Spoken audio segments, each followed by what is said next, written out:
स्वागत है दोस्तों आप सभी का मोबाइल चैनल पर। और आज की इस वीडियो में 15 ऐसी सेटिंग्स आप सभी के साथ शेयर करने वाला हूं जो आपको एक बार तो जरूर से ट्राई कर लेनी चाहिए अपने आईफोन का एक्सपीरियंस बेहतर बनाने के लिए।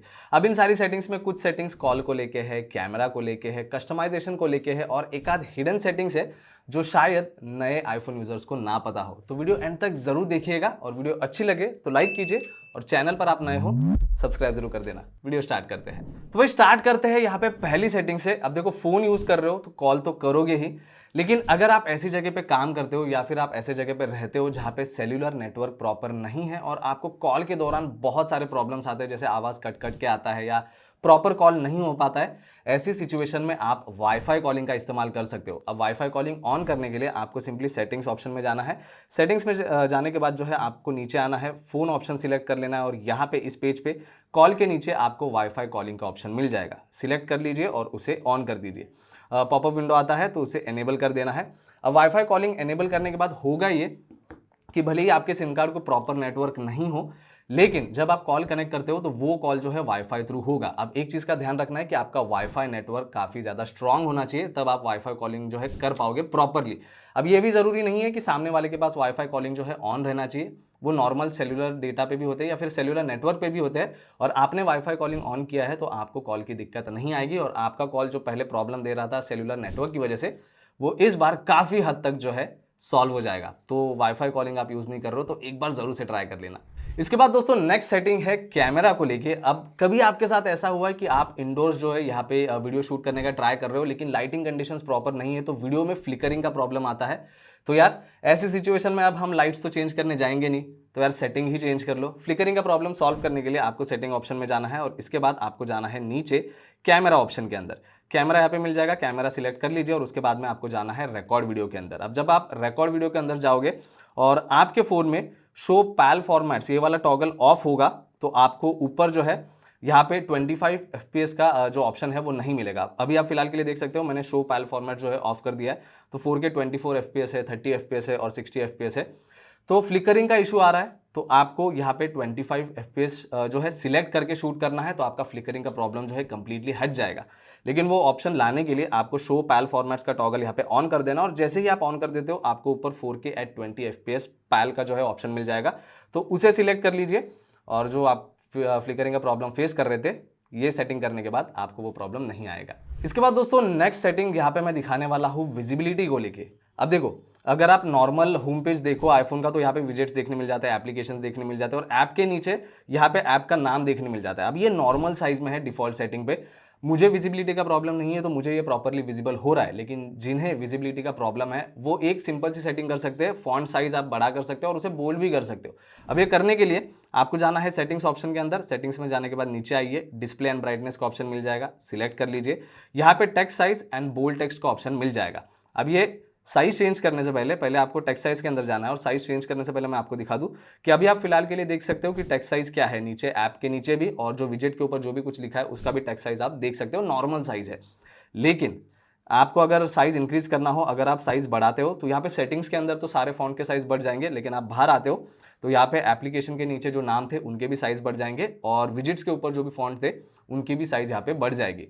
एक और चीज आप कर सकते हो, टेक्स्ट प्रॉपरली दिखने के लिए आप यहाँ पे इसी पेज के ऊपर बोल्ड टेक्स्ट जो है ऑन कर सकते हो, तो आप देख सकते हो यहाँ पे भी टेक्स्ट का साइज जो है बोल्ड हो जाएगा और बाहर आने के बाद जो भी सारी चीजें नॉर्मल इसमें थी वो भी जो है बोल्ड में कन्वर्ट हो जाएगी। तो अगर आपको विजिबिलिटी का प्रॉब्लम है तो यार ये सिंपल सी सेटिंग जरूर से चेंज कर लेना। इसके बाद दोस्तों नेक्स्ट सेटिंग है म्यूजिक एप्लीकेशन को लेके। अगर आप आपके आईफोन के अंदर एप्पल म्यूजिक यूज करते हो तो उसमें क्रॉस फेड का एक ऑप्शन मिलता है, वो आप यूज कर सकते हो। अब नॉर्मली जब भी एक गाना खत्म हो जाता है, वो गाना खत्म होने के बाद उसके बाद में नेक्स्ट सॉन्ग प्ले हो जाएगा, लेकिन वो जो ट्रांजिशन है दोनों सॉन्ग्स के बीच का वो आप यहाँ पे अच्छे से चेंज कर सकते हो, एक्सपीरियंस आपका थोड़ा सा एनहांस करने के लिए। अब इसके लिए करना क्या है, आपको सिंपली जाना है सेटिंग्स में। सेटिंग्स में जाने के बाद आपको नीचे म्यूजिक का ऑप्शन सर्च करना है, यहाँ पे म्यूजिक मिल जाएगा, म्यूजिक सिलेक्ट कर लीजिए और म्यूजिक सिलेक्ट करने के बाद आपको यहाँ पे नीचे आना है और जो ऑडियो वाला सेक्शन है उसके नीचे आप देख सकते हो क्रॉस फेड का ऑप्शन मिल जाता है। तो क्रॉस फेड वाला ऑप्शन आपको ऑन कर लेना है और यहाँ पे नीचे जो है टाइमर आप सेट कर सकते हो कि आपको कितने सेकंड का क्रॉस फेड का जो है ट्रांजिशन रखना है। तो या तो आप 4 सेकंड, 3 सेकंड या 5 सेकंड के बीच में रख सकते हो। अब इससे होगा ये कि जब जो करंट सॉन्ग है वो यहाँ पे खत्म होने आएगा तो नेक्स्ट जो सॉन्ग है उसका आवाज़ आपको ऑलरेडी आना स्टार्ट हो जाएगा, तो वो क्रॉस फेड वाला इफेक्ट आपको मिल जाएगा जो डेफिनेटली थोड़ा बहुत एक्सपीरियंस एनहांस कर देगा। तो ये भी एक चीज़ आप ट्राई कर सकते हो। इसके बाद में दोस्तों नेक्स्ट सेटिंग इसी पेज के ऊपर है। अगर आपको अलग अलग प्रीसेट्स के ऊपर या फिर अलग अलग EQ सेटिंग्स चाहिए सॉन्ग्स को सुनने के लिए, तो इसी पेज पे आप देख सकते हो ऑडियो के नीचे आपको EQ का भी ऑप्शन मिल जाता है। अभी फिलहाल के लिए ऑफ है, तो आप उसे जो है सिलेक्ट कर सकते हो और आपको अलग अलग प्रीसेट यहाँ पे देखने मिल जाएंगे, जैसे एकॉस्टिक है, क्लासिकल है, डांस है, डीप है, इलेक्ट्रॉनिक है। अलग अलग प्रीसेट आप यहाँ पे चेक कर सकते हो। तो अगर आपको अलग अलग प्रीसेट के साथ सॉन्ग सुनना है, किसी किसी को बेस जो है हैवी लगता है तो बेस वाली सेटिंग भी आपको यहीं पे मिल जाएगी। किसी किसी को वोकल्स बहुत ज़्यादा अच्छे चाहिए तो उसके भी प्रीसेट्स आपको यहाँ पे मिल जाएंगे। तो आप आपके हिसाब से कोई भी प्रीसेट यहाँ पे सिलेक्ट करके सॉन्ग जो है अपने तरीके से एंजॉय कर सकते हो। अब इसके बाद दोस्तों जो नेक्स्ट चीज़ है वो है आई मैसेज ऐप को लेके। अब ये कोई सेटिंग नहीं है, लेकिन आई मैसेज के फीचर्स है जो आप डेफिनेटली यूज़ कर सकते हो। अगर आप आईफोन के अंदर आई मैसेज यूज़ करते हो और कोई भी मैसेज आपको नॉर्मली नहीं भेजना है, किसी भी इफेक्ट के साथ भेजना है, तो मैसेज टाइप करके आप इस एरो के ऊपर टैप करके रख सकते हो। और एरो के ऊपर टैप करके रखने के बाद यहाँ पे आपको अलग अलग चीज़ें मिल जाएगी। जैसे बबल इफेक्ट में आपको इनविजिबल लिंक मिल जाएगा, जेंटल वाला इफेक्ट मिलता है, लाउड है, स्लैम है। तो अलग अलग इफेक्ट्स जो है आप यूज़ कर सकते हो। अब ये तो थे बबल इफेक्ट, लेकिन इसमें आप स्क्रीन इफेक्ट भी यूज़ कर सकते हो, जिसमें अलग अलग आप जैसे ही स्वाइप करते जाओ आपको अलग अलग इफेक्ट जो है यहाँ पे विजिबल हो जाएंगे। तो ये जो है बहुत सारे लोग यूज़ नहीं करते हैं, तो आपका मैसेजिंग एक्सपीरियंस जो है एनहांस करना होगा तो डेफिनेटली आप आई मैसेज के ये सारे फीचर्स जो है यूज़ कर सकते हो। iOS 16 एंड अबाव अगर आपका फ़ोन होगा तो ये फीचर्स आपको मिल जाएंगे। अब एक और चीज़, आई मैसेज में और क्या क्या फीचर्स है इसके ऊपर डेडिकेटेड वीडियो मैंने यहाँ पे बनाया हुआ है, जिसमें आप जो है इमोजी के वीडियो रिकॉर्ड करके भेज सकते हो, स्टिकर ऐड कर सकते हो, बहुत सारी चीज़ें हैं। वो वीडियो अगर आपको चेकआउट करना होगा तो उसके लिंक नीचे डिस्क्रिप्शन में मिल जाएंगे, वो वीडियो जरूर से चेकआउट कर लेना। दोस्तों वीडियो यहाँ तक देख रहे हो, वीडियो पसंद आ रही है तो वीडियो को लाइक भी कर देना और हाँ, चैनल को भी सब्सक्राइब कर दो। इसके बाद दोस्तों नेक्स्ट सेटिंग है लाइव एक्टिविटीज़ को लेके। अब जिनके पास प्रो और प्रो मैक्स वर्जन है आईफोन 14, 15 के, उनके लिए ये सेटिंग है। अब देखो, अगर आप फिटनेस करते हो, आपको लाइव एक्टिविटी ट्रैक करना है और आपको वो पेज या फिर विंडो जो है ओपन नहीं रखना है, आपको मिनिमाइज करना है, तो वो सारी एक्टिविटीज़ आप डायनेमिक आइलैंड के ऊपर देख सकते हो। अब कुछ चीज़ें यहाँ पे बाय डिफॉल्ट आपको मिल जाती है, जैसे आप फ़ोन के अंदर टाइमर यहाँ पे ऑन कर देते हो और टाइमर ऑन करने के बाद अगर आप इसे मिनिमाइज कर दोगे तो ऊपर टाइमर का जो है आपको क्लॉक का आइकॉन देखने मिल जाएगा। ऐसे ही कुछ चीज़ें बाय डिफॉल्ट यहाँ पे है, लेकिन कुछ एप्लीकेशंस के लिए आपको लाइव एक्टिविटीज़ ऑन करनी पड़ती है। अगर आप सेटिंग्स में जाते हो और फॉर एग्जांपल अगर आप जोमेटो यूज़ कर रहे हो फूड ऑर्डर करने के लिए, अगर आप जोमेटो को अंदर जाओ तो यहाँ पे देखिए लाइव एक्टिविटीज़ का ऑप्शन आपको मिल जाएगा, वो सिलेक्ट करना है और यहाँ पे अलाउ लाइव एक्टिविटीज़ सिलेक्ट कर लेना। अब इससे होगा ये कि जब आप फूड जो है ऑर्डर करके उसे मिनिमाइज कर दोगे तो वहाँ पे आपको कंटिन्यूसली टाइम बताता रहेगा कि आपका फूड डिलीवर होने के लिए कितना टाइम बचा है। तो लाइव एक्टिविटीज़ आप डायनामिक आइलैंड पे ही चेक कर सकते हो। ऐसे ही आप एक एक करके एप्लीकेशन चेकआउट कर सकते हो, किस किस एप्लीकेशन के लिए आपको लाइव एक्टिविटीज़ चाहिए और उस एप्लीकेशन के लिए लाइव एक्टिविटीज़ का ऑप्शन होगा तो आप उसे ऑन कर दीजिए और डेफिनेटली आपका एक्सपीरियंस थोड़ा सा अच्छा हो जाएगा। इसके बाद दोस्तों नेक्स्ट चीज़ जो आप आपके आईफोन के अंदर चेंज कर सकते हो वो है लॉक स्क्रीन वॉलपेपर। अब iOS 16 के बाद यहाँ पे वॉलपेपर कस्टमाइजेशन का ऑप्शन मिला था, जिसमें आप अलग अलग तरीके से अपने अपने तरीके से जो है वॉलपेपर को एडजस्ट कर सकते हो। आप 3D वाला इफेक्ट ला सकते हो, फॉन्ट चेंज कर सकते हो, विजेट्स ऐड कर सकते हो। तो अभी एग्जाम्पल के तौर पर अगर मैं दिखाऊँ तो यहाँ पे आप देखिए अलग अलग जो टाइम वहाँ पे विजिबल हो रहा है उसके फॉन्ट जो है आप चेंज कर पाओगे, साइज़ जो है कम ज़्यादा यहाँ पे आप कर सकते हो, फॉन्ट के कलर जो है वो आप आपके तरीके से चेंज कर पाओगे। इतना ही नहीं, विजेट्स भी आप यहीं पे ऐड कर सकते हो, विजेट्स के भी बहुत सारे ऑप्शन आपको मिल जाते हैं। अब अगर आप आपका फोटो यूज़ कर रहे हो तो आपको 3D इफेक्ट भी यूज़ करने का ऑप्शन मिल जाएगा, जैसे मैंने इस फोटो में दिखाया है। इस फोटो में आप देख सकते हो कि टाइम मेरे पीछे है और सिर्फ इतना ही नहीं, आप स्वाइप करोगे इस तरीके से तो आपको फिल्टर्स भी अलग अलग देखने मिल जाते हैं। तो इसी तरीके से आप आपके हिसाब से आपका फोटो यूज़ करके वॉलपेपर को कस्टमाइज कर सकते हो, 3D वाला इफेक्ट ला सकते हो और अलग अलग वॉलपेपर आप अपने लिए क्रिएट कर सकते हो। तो यार ये चीज़ आपने अभी तक नहीं की है तो जल्दी से कर लीजिए। इसके बाद दोस्तों जो नेक्स्ट सेटिंग है वो है आईफोन के हैप्टिक मोटर को लेके या फिर हैप्टिक फीडबैक को लेके। अगर आप मैसेजिंग बहुत ज़्यादा करते हो और आप चाहते हो कि जब भी आप टाइप कर रहे हो आपको हैप्टिक फीडबैक मिले, तो उसके लिए आप सिंपली सेटिंग्स ऑप्शन के अंदर जा सकते हो। सेटिंग्स में जाने के बाद आपको साउंड एंड हैप्टिक्स में जाना है और यहाँ पे जब आप आओगे तो यहाँ पे आपको नीचे आना है और नीचे आने के बाद यहाँ पे कीबोर्ड फीडबैक का ऑप्शन आपको मिल जाएगा, सिलेक्ट कर लीजिए। यहाँ पे आपके फ़ोन में साउंड और हैप्टिक के टॉगल इस तरीके से ऑफ हो गए तो उसे ऑन कर दीजिए। अब इससे होगा ये कि जब भी आपका फ़ोन आप कीबोर्ड यूज़ कर रहे हो आपके फ़ोन के अंदर तो आपको हैप्टिक फीडबैक मिलेगा, यानी कि जो वाइब्रेशन इफेक्ट है वो आपको फील होगा। और आईफोन का हैप्टिक मोटर बहुत लोगों को पता है काफ़ी ज़्यादा अच्छा है। तो अगर आपको बैटरी की चिंता नहीं है, आपको बैटरी इतनी ज़्यादा मैटर नहीं करती है, आपको पूरा एक्सपीरियंस लेना है आईफोन का, तो हैप्टिक वाला फीडबैक यार डेफिनेटली ऑन कर लेना, काफ़ी अच्छा फीचर है। अब दोस्तों पिछले सेटिंग में बैटरी की बात निकली है, तो इस सेटिंग में हम बैटरी ऑप्टिमाइज कैसे कर सकते हैं चार्जिंग के दौरान ये देखेंगे। अब आप चाहते हो कि आपकी बैटरी लाइफ जो है बहुत टाइम तक बनी रहे, तो आप चार्जिंग के दौरान एक सिंपल चीज़ कर सकते हो, सिंपल सेटिंग चेंज कर सकते हो। इसके लिए आपको जाना है सेटिंग्स ऑप्शन के अंदर, उसके अंदर जाने के बाद आपको जाना है बैटरी ऑप्शन के अंदर, और यहाँ पे आपके फ़ोन में चार्जिंग ऑप्टिमाइजेशन का ऑप्शन आ रहा है, तो उसे सिलेक्ट कर लीजिए। अब यहाँ पे कुछ लोगों के फ़ोन में यहाँ पे ऑप्टिमाइज बैटरी चार्जिंग का ऑप्शन मिलेगा और नन का ऑप्शन मिलेगा, और कुछ फोन्स में यहाँ पे आपको तीनों ऑप्शन जो मेरे फ़ोन में यहाँ पे विजिबल हो रहे हैं वो हो जाएंगे। यूजुअली आप ऑप्टिमाइज बैटरी चार्जिंग या फिर 80% लिमिट तक ये सेटिंग रख सकते हो। अब इससे होगा कि अगर आपको नाइट टाइम में चार्जिंग करने की आदत है, अब देखो फ़ोन स्मार्ट है तो बैटरी को एज सच कोई प्रॉब्लम नहीं होगा। जब फ़ोन फुल चार्ज हो जाता है तब फ़ोन जो है चार्जिंग लेना बंद कर देता है। लेकिन अगर हीट जनरेट हो रहा है दोस्तों, तो ये बैटरी के लिए बिल्कुल भी अच्छा नहीं है। तो ऐसे सिचुएशन में बैटरी लाइफ इंप्रूव करनी है तो 80% लिमिट रखिए या फिर ऑप्टिमाइज बैटरी चार्जिंग रखिए। अगर आप ऑप्टिमाइज बैटरी चार्जिंग रखते हो तो आपका फ़ोन 80% तक नॉर्मल चार्ज होगा, और जो आगे के 20% है वो होल्ड करके रखेगा। आप जैसे जैसे डेली चार्ज करते हो फ़ोन को, आपका चार्जिंग पैटर्न जो है आपका फ़ोन समझ लेगा, और आप फ़ोन जिस दिन आप सुबह उठते हो और यूज़ करना स्टार्ट करते हो उसके 1 घंटे पहले जो है फ़ोन 100% चार्ज कर देगा। तो ये स्मार्ट तरीका है अपनी बैटरी को लॉन्ग टाइम तक बचाए रखने के लिए। तो डेफिनेटली ये एक चीज़ ट्राई कर लेना दोस्तों, अगर आपको बैटरी लाइफ बहुत टाइम तक मेंटेन करनी है तो। अब दोस्तों इंट्रो में जैसे मैंने बताया था कि एक हिडन फीचर आईफोन के अंदर मिलता है जो शायद नए आईफोन यूजर्स को ना पता हो। अब ये है बैक टैप वाला फीचर।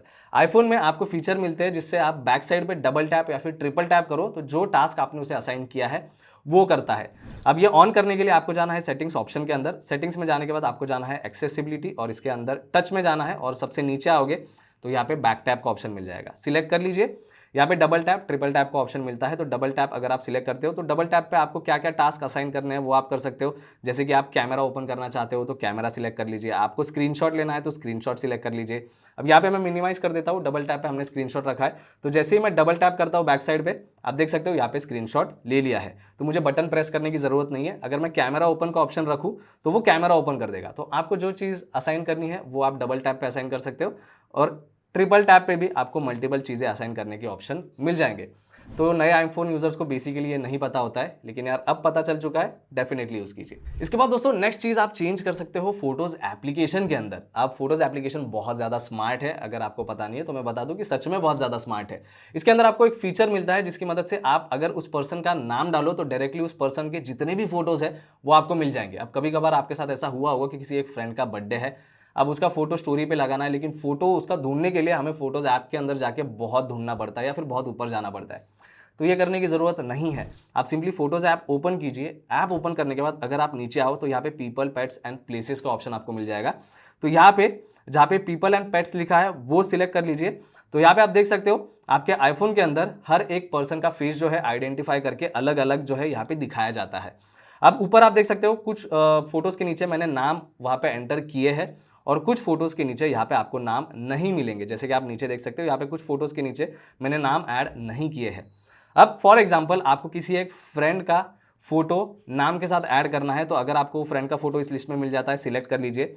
नाम ऐड करने के लिए ऊपर ऐड नेम का ऑप्शन आ जाता है, तो ऐड नेम यहाँ पे सिलेक्ट करना है और उसका जो भी नाम है आप यहाँ पे ऐड कर दीजिए। अब नाम ऐड करने के बाद आपको सिंपली नेक्स्ट करना है और डन के ऊपर टैप करना है।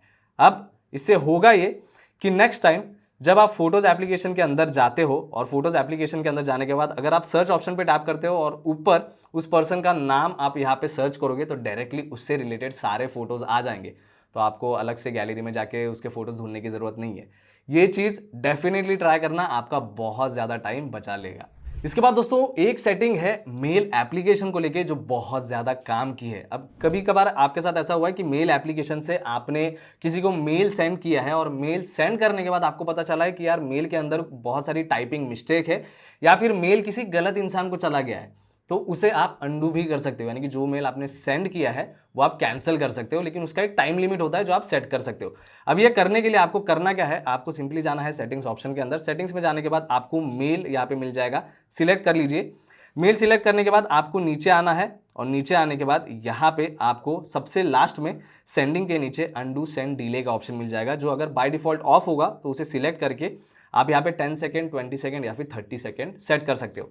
मैक्सिमम 30 सेकेंड सेट कर देना, क्योंकि अगर आपको 10-20 सेकेंड के बाद पता चले कि यार गलत इंसान को चला गया या फिर टाइपिंग एरर है उसके अंदर, तो आप यहाँ पे 30 सेकेंड सेट कर दीजिए और जो मेल आपने सेंड किया है वो 30 सेकेंड के अंदर आप अनसेंड भी कर सकते हो या फिर उसे अंडू भी कर सकते हो।